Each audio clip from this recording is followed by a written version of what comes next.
It makes me want to cry, if I'm honest with you, because I've sunk everything I've got and an awful lot more. Paul Hellier owns the Village Pharmacy in Westport, a business that he's renovated and expanded.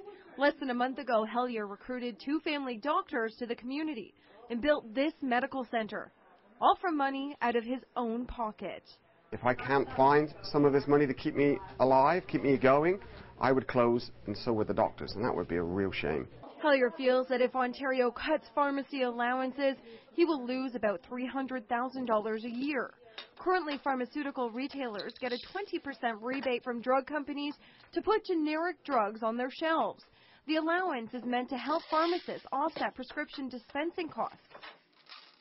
But under Ontario's new plan, those allowances would be eliminated, meaning pharmacy owners would have to find some other way to recoup the hundreds of thousands of dollars they expect to lose.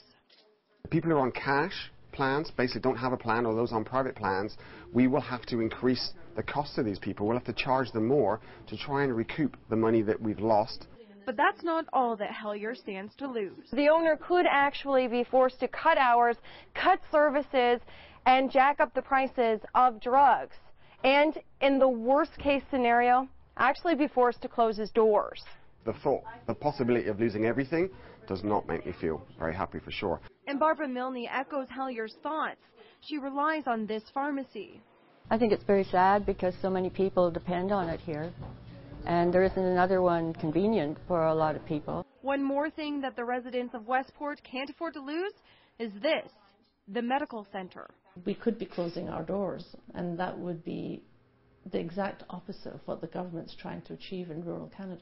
Dr. Elaine Riddick says the aging community needs this facility, and if Hellier's forced to close, the medical center will have nowhere to go. It's not fair for them to be interfering in a person's business in the way that they do. It's very difficult for us to provide care when our funding is unreliable. The Ontario government says the reason for its reform plan is to make generic drugs as affordable as possible. Morgan Campbell, CKWS News Watch, Westport.